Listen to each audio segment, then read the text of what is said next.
میری شادی کو جب 5 سال گزر گئے اور کوئی اولاد نہ ہوئی تو سسرال والوں کے طعنے اور شوہر کی خاموشی میرے وجود کو اندر سے دیمک کی طرح چاٹنے لگی تھی۔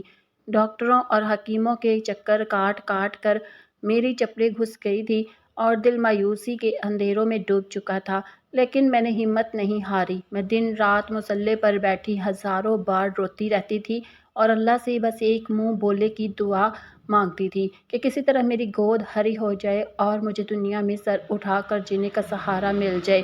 پھر ایک رات جب میری سسکیاں حد سے بڑھ گئی تو شاید میری فریاد عرش الہی تک پہنچ گئی اور اللہ نے میری جھولی میں عائشہ کو ڈال دیا، جو ہماری اکلوتی اولاد تھی۔ وہ میرے سالوں کی دعاؤں کا حاصل تھی اور میرے شوہر زاہد کی آنکھوں کا تارا تھی، جس کے آنے سے ہمارے اجڑے ہوئے گھر میں جیسے بہار آ گئی تھی، کیونکہ وہ ہمارے گھر میں اتنی منتوں اور مرادوں کے بعد آئی تھی۔ اس لیے ہم نے اسے شیشے کے کھلونے کی طرح سنبھال کر رکھا اور اس پر آنچ بھی نہ آنے دی۔ وہ شروع سے ہی بہت سیدھی سادی، معصوم اور حد سے زیادہ ڈرپوک بچی تھی، جسے دنیا داری کی کوئی سمجھ نہیں تھی۔ اگر کبھی اسکول میں کوئی بچہ اس کی پنسل یا کاپی بھی چھین لیتا تو وہ آنکھیں سے لڑنے یا اپنا حق مانگنے کی بجائے رونے لگتی اور گھر آ کر میری گود میں منہ چھپا لیتی تھی۔ میں اکثر اسے اپنے پاس بٹھا کر سمجھاتی تھی کہ عائشہ بیٹا، یہ دنیا بہت ظالم ہے، یہاں تمہیں اپنے لیے بولنا اور لڑنا سیکھنا ہوگا، ورنہ لوگ تمہیں جینے نہیں دیں گے۔ میری یہ بات سن کر وہ اپنی بڑی بڑی معصوم آنکھیں جھپکاتی اور بہت بھولے پن سے کہتی کہ ماما، جب میرے پاس آپ اور پاپا ہیں تو مجھے کسی سے لڑنے کی کیا ضرورت ہے؟ آپ دونوں مجھے سب سے بچا لیں گے۔ اس کی یہی حد سے زیادہ معصومیت اور سیدھا پن دیکھ کر میرا دل بھر آتا تھا اور میں سوچتی تھی کہ میری بیٹی کتنی پاک صاف روح کی مالک ہے۔ میرے شوہر زاہد ایک نجی کمپنی میں اکاؤنٹنٹ تھے۔ وہ بہت سیدھے سادے اور شریف انسان تھے، جن کی کل کائنات ان کا گھر اور عائشہ تھی۔ عائشہ کو بچپن ہی سے اکیلے سونے سے بہت خوف آتا تھا۔ وہ کہتی تھی کہ اندھیرے کمرے میں اسے ڈراؤنے خواب آتے ہیں اور کوئی اسے اکیلا دیکھ کر پکڑ لے گا۔ میں بھی ممتا کے لاڈ میں اسے اپنے اور زاہد کے درمیان بستر کے بالکل بیچ میں سلا لیتی تھی، تاکہ اسے اکیلے پن کا احساس نہ ہو اور وہ سکون سے سو سکے۔ زاہد اکثر رات کو مجھے ٹوکتے تھے اور کہتے تھے کہ عالیہ، اب بچی بڑی ہو رہی ہے، اسے الگ کمرے میں یا الگ بستر پر سونے کی عادت ڈالو۔ اس طرح لاڈ پیار ٹھیک نہیں ہے، لیکن میں ہمیشہ یہ کہہ کر ان کی بات ہنس کر ٹال دیتی تھی کہ ابھی تو یہ چھوٹی ہے، میری جان ہے، اگر اکیلی سوئے گی تو ڈر کر اٹھ جائے گی، جب تھوڑی اور بڑی ہوگی تو خود ہی الگ ہو جائے گی۔ مجھے اس بات کا بالکل اندازہ نہیں تھا کہ میری اس عادت اور حد سے زیادہ لاڈ پیار کی وجہ سے زاہد اپنی بیوی سے دور ہو رہے تھے۔ ان کا اپنا حق مٹ رہا تھا اور ایک مرد کی فطری پیاس اور اس کے مزاج میں دن بدن چڑچڑاہٹ اور غصہ گھول رہی تھی۔ زاہد اکثر راتوں کو اٹھ کر صحن میں اکیلے ٹہلنے لگتے تھے اور ان کا چہرہ شدید تناؤ اور مایوسی کا شکار رہتا تھا، لیکن میں اندھی ماں بنی صرف اپنی بیٹی کے آرام کو دیکھتی رہی۔ مجھے کبھی یہ خیال ہی نہیں آیا کہ ایک شوہر کو اپنی بیوی کی ضرورت ہوتی ہے اور عائزہ کو بیچ میں سلانے سے زاہد کے دل میں کیا گزرتی ہوگی۔ میں نے ہمیشہ زاہد کی خواہشات کو پس پشت ڈال دیا اور صرف عائشہ کو خوشی اور اس کے ڈر کو دور کرنے میں لگی رہی۔ وقت پر لگا کر اڑتا گیا اور عائزہ کب 13 سال کی عمر پا کر 14ویں سال میں داخل ہو گئی، مجھے پتہ ہی نہ چلا اور وہ دیکھتے ہی دیکھتے بڑی ہونے لگی۔ عائزہ کا قد کاٹ اچانک ہی بہت لمبا ہو گیا تھا۔ اس کا جسمانی ڈھانچہ ایک چھوٹی بچی سے بدل کر ایک جوان لڑکی کی شکل اختیار کرنے لگا تھا۔ اس کا سینہ بھاری ہو رہا تھا اور اس کے وجود میں آنے والی یہ تمام جسمانی تبدیلیاں میرے لیے ایک ماں ہونے کے ناطے تشویش اور فکر کا باعث بن رہی تھی۔ اب وہ فراقوں اور جین سے نکل کر شلوار قمیض میں آ گئی تھی، لیکن اس کا ذہن ابھی بھی اسی 8 سال کی بچی کا تھا جو دنیا کے مکر و فریب سے بالکل بے خبر تھی۔ ایک دن عائزہ اسکول جانے کے لیے تیار ہو رہی تھی اور جلدی میں اس نے قمیض تو پہن لی تھی، لیکن دوپٹے کو بس گلے میں ایک مفلر کی طرح لپیٹ رکھا تھا، جس سے اس کا ابھرتا ہوا وجود صاف نمایاں ہو رہا تھا۔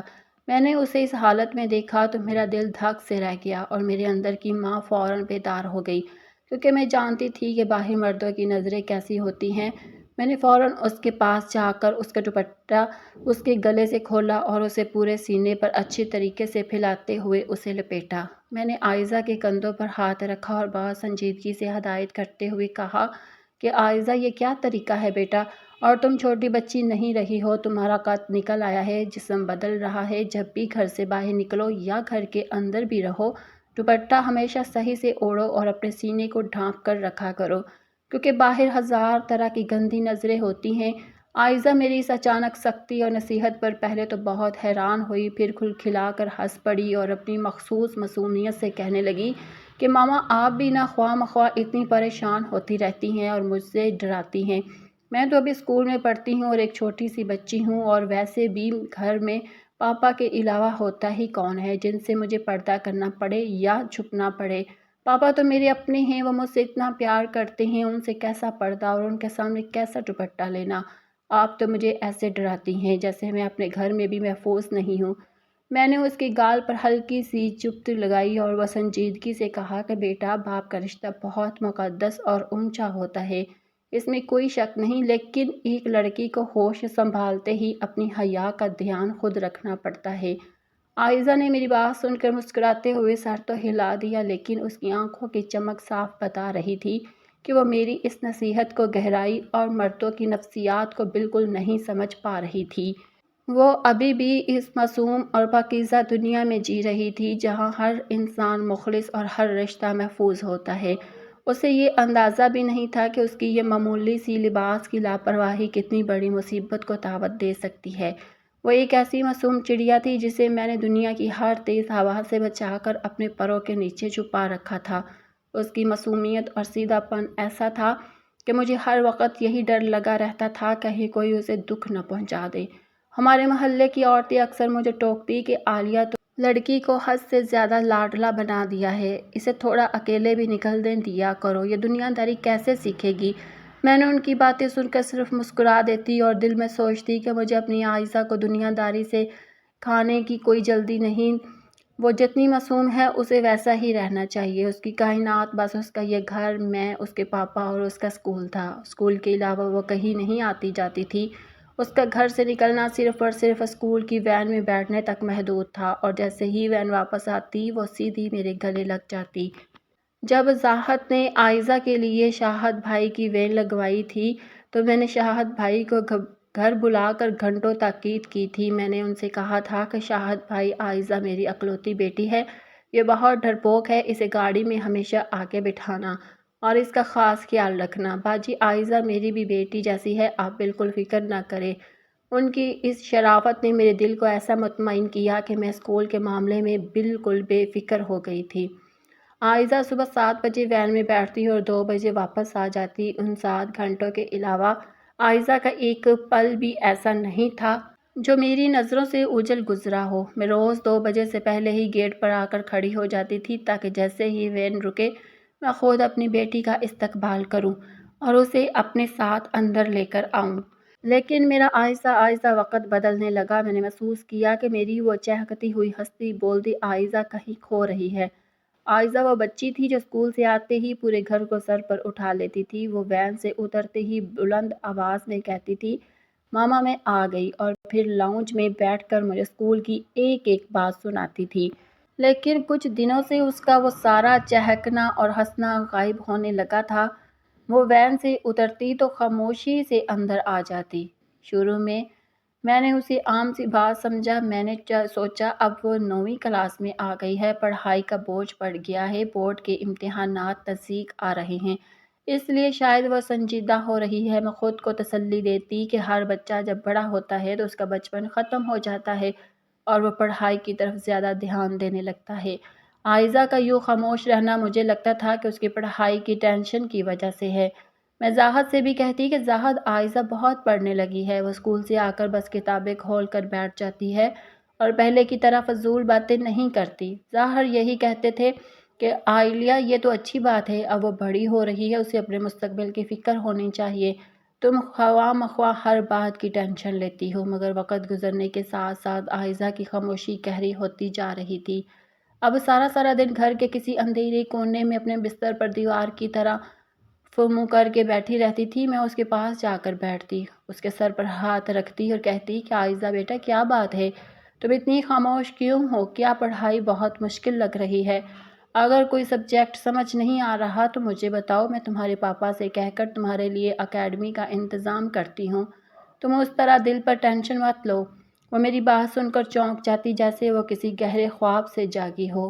ارے بہت دھیمی آواز میں کہتی کہ نہیں ماما کوئی بات نہیں، بس پڑھائی کا تھوڑا پریشر ہے، میں ٹھیک ہوں۔ مجھے لگتا تھا کہ وہ ایک ڈرپوک اور سیدھی سادی لڑکی ہے، اس لیے وہ بورڈ کے پیپرز کے خوف سے اتنا دباؤ میں آ گئی ہے۔ میں اس کے لیے بادام پیستی، اس کے لیے دودھ کا گلاس تیار کرتی، اسے زبردستی پلاتی کہ میری بیٹی پڑھ کر کمزور ہو رہی ہے۔ اس کے چہرے کا رنگ پیلا پڑتا جا رہا تھا، اس کی آنکھوں کے نیچے ہلکے سیاہ ہوتے جا رہے تھے، لیکن میں یہی سمجھتی رہی کہ راتوں کو دیر تک جاگ کر پڑھنے کی وجہ سے اس کی یہ حالت ہو رہی ہے۔ ایک دن میری بیٹی صبح اسکول جانے کے لیے تیار ہو رہی تھی تو روز کی طرح اس کے چہرے پر وہی اداسی اور بیزاری تھی جو پچھلے کچھ دنوں سے اس کا مقدر بن چکی تھی۔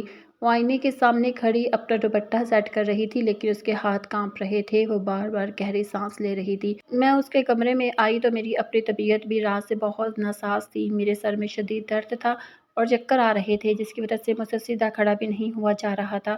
میں نے عائزہ کے کندھے پر ہاتھ رکھا اور بہت دھیمی آواز میں کہا کہ عائزہ بیٹا، آج جب تم اسکول سے واپس آؤ گی تو شاید میں گھر پر نہ ملوں، کیونکہ میری طبیعت رات سے بہت زیادہ خراب ہے۔ میں نے سوچا ہے کہ آج میں ہسپتال جا کر اپنا پورا چیک اپ کروا لوں، ورنہ گھر کے کام کاج کرنا میرے لیے مشکل ہو جائے گا۔ عائشہ نے جیسے ہی یہ سنا وہ فوراً مڑی، اس کے چہرے پر ایک عجیب سی گھبراہٹ اور خوف کے بادل چھا گئے۔ اس نے میرا ہاتھ دونوں ہاتھوں میں تھام لیا اور بہت منت بھرے لہجے میں کہنے لگی، نہیں ماما، آپ آج ہسپتال مت جائیں، مجھے بہت ڈر لگتا ہے۔ آپ پلیز میرے اسکول سے واپس آنے کے بعد چلی جانا، یا پھر پاپا کے ساتھ شام کو چلی جانا، میں آپ کے بغیر گھر میں کیسے رہوں گی؟ میں اس کی معصومیت پر مسکراتے ہوئے اس کے گال کو چومنے لگی اور بولی کہ ارے بیٹی ڈرپوک چڑیا، تم اب اتنی بڑی ہو گئی ہو لیکن تمہارا ڈر ابھی تک نہیں گیا۔ میں کون سا ہمیشہ کے لیے جا رہی ہوں، بس 2-3 گھنٹے کی تو بات ہے۔ میں ڈاکٹر سے دوائی لے کر تمہارے آنے سے پہلے ہی واپس آ جاؤں گی، اور اگر مجھے تھوڑی دیر ہو بھی گئی تو شاید بھائی تمہیں ہمیشہ کی طرح گھر کے اندر چھوڑ دیں گے۔ تم بالکل پریشان مت ہو اور آرام سے اسکول جاؤ۔ اتنے میں باہر گلی میں وین کا ہارن سنائی دیا، جس کی آواز سنتے ہی عائزہ کا پورا جسم ایک دم سہم گیا اور اس کے چہرے کا رنگ پیلا پڑ گیا۔ میں اس کا ہاتھ پکڑ کر باہر گیٹ کی طرف لے آئی، جہاں شاہد بھائی بچوں کا انتظار کر رہے تھے۔ میں نے وین کے پاس پہنچ کر شاہد بھائی کو سلام کیا اور بہت احترام سے کہا کہ شاہد بھائی، آج میری طبیعت بہت زیادہ خراب ہے اور مجھے ابھی کچھ دیر میں ہسپتال جانا ہے۔ زاہد صاحب بھی آفس میں مصروف ہیں، اس لیے گھر پر کوئی نہیں ہوگا۔ میری آپ سے بس اتنی سی گزارش ہے کہ جب دوپہر کو آپ عائزہ کا چھوڑنے آئے تو اسے صرف گیٹ پر مت اتاریے گا، بلکہ اپنے سامنے گھر کے اندر کر دیجیے گا، کیونکہ یہ بہت ڈرپوک ہے اور اکیلے گھر میں داخل ہوتے ہوئے گھبرائے گی۔ میں کوشش کروں گی کہ اس کے آنے سے پہلے پہنچ جاؤں، لیکن اگر مجھے دیر ہو گئی تو آپ اس کا خیال رکھیے گا۔ شاہد بھائی نے میری بات سن کر فوراً اپنی نظریں جھکا لی اور بہت سی شرافت بھرے لہجے میں مسکراتے ہوئے کہنے لگے کہ جی بی بی جی، آپ بالکل بے فکر ہو کر اسپتال جائیں، وہ اپنی صحت کا خیال رکھیں۔ عائزہ بیٹی تو میری اپنی سکی بیٹیوں کی طرح ہے، آپ نے مجھے کہہ دیا ہے تو اب یہ میری ذمہ داری ہے، میں خود اسے گاڑی سے اتار کر گھر کے تالے کے اندر چھوڑ کر جاؤں گا۔ ابھی جا کر ٹینشن لے کر اپنی طبیعت مزید خراب مت کریں، اللہ آپ کو صحت کاملہ عطا فرمائے۔ بہن آگے بڑھ گئی اور میں گھر کے اندر آ کر ہسپتال جانے کی تیاری کرنے لگی۔ گھر کو تالا لگا کر میں ہسپتال پہنچی تو وہاں میری سوچ سے بھی زیادہ رش تھا۔ پرچیاں بنوانے سے لے کر ڈاکٹر کے کیبن کے باہر لائن میں کھڑے ہونے تک میرا آدھے سے زیادہ دن وہی گزر گیا اور میری طبیعت درد کی وجہ سے مزید نڈال ہوتی چلی گئی۔ ڈاکٹر نے معائنہ کرنے کے بعد کچھ ٹیسٹ لکھ دیے، جن کی رپورٹ آنے پر مزید 2 گھنٹے لگ گئے، اور پھر میڈیسن لینے کی لائن میں کھڑے کھڑے وقت کا بالکل بھی اندازہ ہی نہیں رہا۔ جب میں ہسپتال سے باہر نکلی تو آسمان پر شام کے گہرے سائے پھیلنا شروع ہو چکے تھے اور گھڑی دیکھی تو میرے ہوش اڑ گئے، کیونکہ 4 بجنے والے تھے اور عائزہ کے اسکول سے آنے کا وقت 2 بجے کا تھا۔ میں شدید گھبراہٹ کے عالم میں تیز تیز قدم اٹھاتی ہوئی میں روڈ پر آئی اور ایک رکشہ کروا کر گھر کی طرف روانہ ہوئی۔ میرے دل میں مسلسل ایک عجیب سا دھڑکا لگا ہوا تھا اور مجھے عائزہ کے وہ الفاظ یاد آ رہے تھے کہ ماما، آپ میرے آنے کے بعد ہسپتال جانا۔ رکشہ جیسے ہماری گلی کے موڑ پر مڑا، میری نظریں سب سے پہلے اپنے گھر کے گیٹ پر گئی۔ گیٹ کا تالا کھلا ہوا تھا، جس کا مطلب تھا کہ شاہد بھائی عائزہ کو اندر چھوڑ کر جا چکے تھے، اور یہ دیکھ کر میرے چہرے پر تھوڑا اطمینان آیا۔ میں نے رکشے والے کو پیسے دیے اور بھاگتی ہوئی ذہن کو پار کر کے جیسے ہی لاؤنج کا دروازہ کھولا تو اندر کا منظر دیکھ کر میرے پاؤں وہیں جم گئے اور میرے ہاتھ سے دوائیوں کا شاپر نیچے گر گیا۔ میری لاڈلی اور معصوم عائزہ لاؤنج کے ایک اندھیرے کونے میں زمین پر بیٹھی ہوئی تھی۔ اس کا پورا جسم بری طرح کانپ رہا تھا اور وہ اپنے دونوں ہاتھوں سے اپنا چہرہ چھپائے بغیر کسی آواز کے ہچکیاں لے کر بری طرح رو رہی تھی۔ میں اس کو اس حال میں دیکھ کر بری طرح گھبرا گئی، میرے ہاتھ پاؤں برف کی طرح ٹھنڈے ہو گئے۔ میں بھاگتی ہوئی اس کے پاس فرش پر بیٹھی اور اسے اپنے سینے سے لگانے کے لیے ہاتھ بڑھایا، لیکن جیسے ہی میرا ہاتھ اس کے کندھے کو چھوا وہ کسی کرنٹ کی طرح تڑپ کر پیچھے ہٹ گئی اور اس کی آنکھوں میں وحشت کا ایک ایسا طوفان تھا جس نے مجھے اندر تک ہلا کر رکھ دیا۔ میں نے روتے ہوئے اس کا چہرہ اپنے ہاتھوں میں لینے کی کوشش کی اور پوچھا کہ عائشہ میری جان، میری بچی کیا ہوا ہے تمہیں؟ تم یہاں زمین پر کیوں بیٹھ کر رو رہی ہو؟ لیکن اس نے کچھ بھی کہنے کی بجائے اپنے گھٹنوں میں سر چھپا لیا۔ اس کی ہچکیاں مزید تیز ہو گئی۔ وہ بس اپنا سر نفی میں ہلاتی رہی جیسے وہ کسی بہت بڑے خوف کے حصار میں ہو اور اس کی زبان پر تالا لگ گیا ہو۔ میں اسے سنبھالنے کی کوشش ہی کر رہی تھی کہ اتنے میں باہر بائک کی آواز آئی اور لاؤنج کا دروازہ کھول کر زاہد اندر داخل ہوئے۔ ان کا چہرہ پسینے سے شرابور تھا۔ ان کے تاثرات میں ایک عجیب سی گھبراہٹ اور بے چینی صاف نمایاں تھی۔ میں نے زاہد کو دیکھا تو تڑپ کر کھڑی ہو گئی اور روتے ہوئے کہا، زاہد دیکھیے ہماری عائزہ کو کیا ہوا ہے؟ یہ کچھ بول ہی نہیں رہی۔ مجھے تو کچھ سمجھ نہیں آ رہا۔ زاہد نے عائزہ کی طرف ایک سرسری سی نظر ڈالی اور کہا کہ عالیہ تم خواہ مخواہ بات کا بتنگڑ بنا رہی ہو۔ میں تو دوپہر میں ہی آفس سے چکر مارنے گھر آیا تھا۔ اس وقت یہ بالکل ٹھیک ٹھاک اپنے کمرے میں بیٹھی تھی اور میرے سامنے تو یہ بالکل نہیں رو رہی تھی۔ ہو سکتا ہے تمہارے پیچھے اکیلے گھر میں ڈر گئی ہو۔ زاہد کی یہ آواز سن کر میں بالکل حیران رہ گئی اور میری آنکھیں پھٹی کی پھٹی رہ گئی۔ میں نے حیرت سے پوچھا کہ زاہد آپ دوپہر میں گھر کیوں آئے تھے؟ آپ تو کبھی بھی آفس کے درمیان میں سے گھر نہیں آتے، چاہے جتنی بھی بڑی ضرورت کیوں نہ ہو۔ پھر آج اچانک آپ کو دوپہر میں گھر آنے کی کیا ضرورت پڑ گئی؟ وہ ہستی سے کہنے لگے، دراصل مجھے معلوم تھا کہ تم صبح ہسپتال گئی ہو اور پیچھے ہماری بچی گھر میں بالکل اکیلی تھی، تو میرے دل میں بس یہ خیال آیا کہ یہ ڈرپوک ہے اور اکیلی گھبرا نہ جائے، اس لیے میں صرف اسے دیکھنے کے لیے آفس سے آدھے گھنٹے کا ٹائم نکال کر گھر آیا تھا۔ اس میں اتنا حیران ہونے والی کون سی بات ہے؟ ان کا یہ جواب اگرچہ ظاہری طور پر ایک باپ کی فکر کو ظاہر کر رہا تھا، لیکن میرے دل کے کسی کونے میں یہ بات ایک عجیب سی کھٹکے کی طرح بیٹھ گئی، کیونکہ انہوں نے پچھلے کئی سالوں میں کبھی عائزہ کے لیے اس طرح کی فکر نہیں دکھائی تھی اور نہ ہی وہ کبھی آفس چھوڑ کر اس کے لیے گھر آئے تھے۔ ان کا یہ بدلا ہوا رویہ میرے لاشعور میں شک کا پہلا بیج بو گیا، جسے میں چاہ کر بھی جھٹلا نہیں پا رہی تھی۔ رات ہوئی تو میں اسے اپنے ساتھ اپنے بستر پر لے آئی۔ میں نے اسے اپنے اور زاہد کے خالی بستر کے بالکل بیچ میں سلا لیا اور اس کا ہاتھ اپنے ہاتھ میں تھام لیا۔ اسے میرا ہاتھ پکڑتے ہی میرے وجود سے ایسے چمٹ گئی جیسے وہ کسی بھیڑیے کے خوف سے پناہ مانگ رہی ہو۔ وہ نیند میں بھی بار بار بری طرح چونک اٹھی، اپنے ہاتھ پاؤں کو جھکا دیتی اور نظر گہرا سانس لے کر دوبارہ میرے وجود کے ساتھ مزید سمٹ جاتی۔ صبح کے قریب جب اندھیرا چھٹنے لگا اور پرندوں کی چہچہاہٹ شروع ہوئی تو عائزہ کو ہلکا سا سکون آیا۔ اس کی آنکھ لگ گئی۔ میں نڈھال حالت میں بستر سے اٹھی۔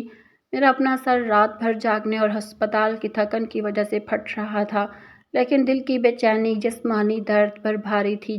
زاہد حسب معمول صبح سویرے اٹھے۔ ان کا چہرہ اب بھی تناؤ کا شکار تھا۔ انہوں نے کچن میں آ کر چائے کا مگ لیا اور تیار ہونے لگے۔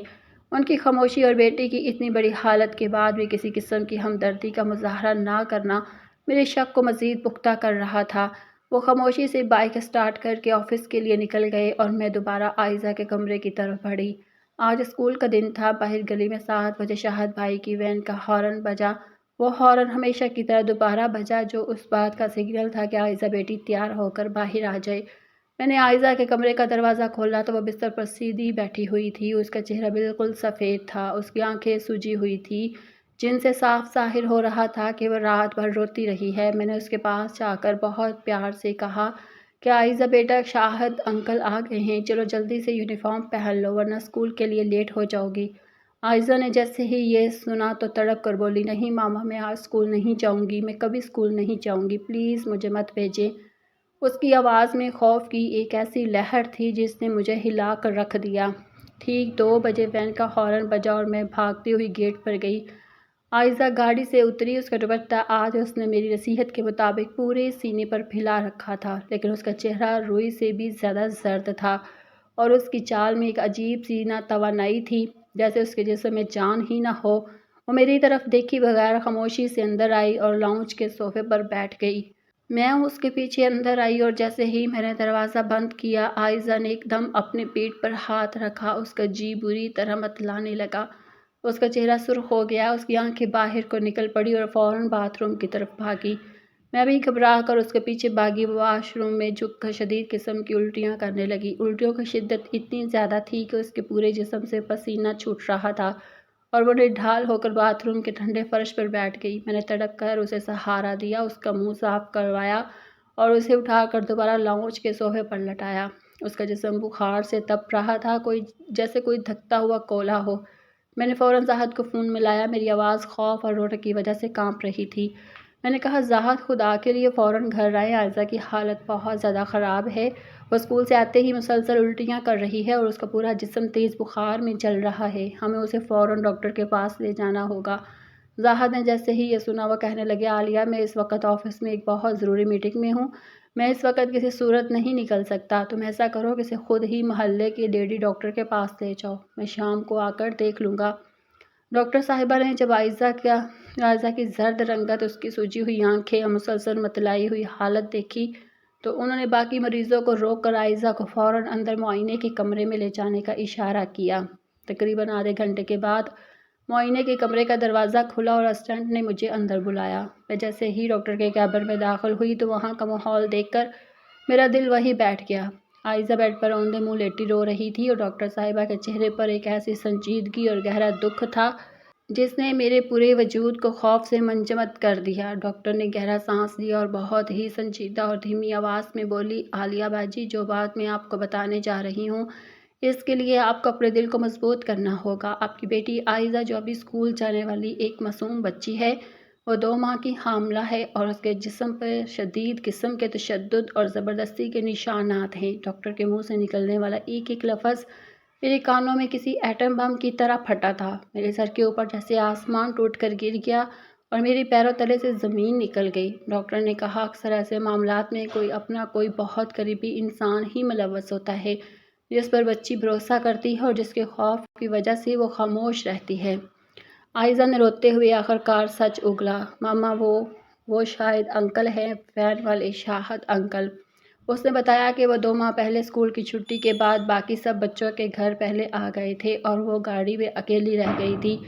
شاہد انکل نے گاڑی سنسان سڑک پر ایک ویران پلاٹ کے پاس روکی اور سارے شیشے بند کر دیے۔ انہوں نے اس کے ساتھ زبردستی کی اور دھمکی دی کہ اگر اس نے گھر بتایا تو وہ پاپا کو جان سے مار دیں گے۔ اور کل جب آپ ہسپتال گئی ہوئی تھی تو انہوں نے گھر کے اندر چھوڑنے کے بہانے لاؤنج میں آ کر دوبارہ وہی کیا۔ پولیس نے فوراً کارروائی کرتے ہوئے اسی وقت اس وحشی وین ڈرائیور شاہد کو اس کے گھر سے گرفتار کر لیا۔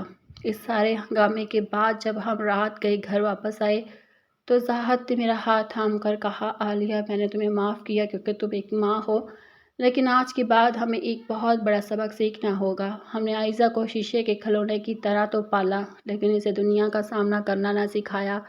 آج کل کے دور میں بچیوں کو چالاک، ہوشیار اور اپنے دفاع کے لیے مضبوط رہنے کی ضرورت ہے۔ انہیں اچھے اور برے لفظ کا فرق ماں باپ کو سکھانا ہے اور سب سے بڑھ کر انہیں یہ یقین دلانا ہے کہ دنیا چاہے جتنی بڑی دھمکی دے، ان کے ماں باپ ان کی سب سے بڑی ڈھال ہے۔ ہم نے مل کر عائزہ کو سنبھالا، اسے زندگی کی طرف واپس لائے اور اسے ایک مضبوط، باہمت اور بیدار لڑکی بنایا جو اب کسی بھی بھیڑیے کے سامنے سہمنے کی بجائے ان کی آنکھوں میں آنکھیں ڈال کر اپنا دفاع کرنا جانتی ہے۔ اللہ پاک ہماری تمام بیٹیوں کی عزت کی حفاظت فرمائے، آمین ثم آمین۔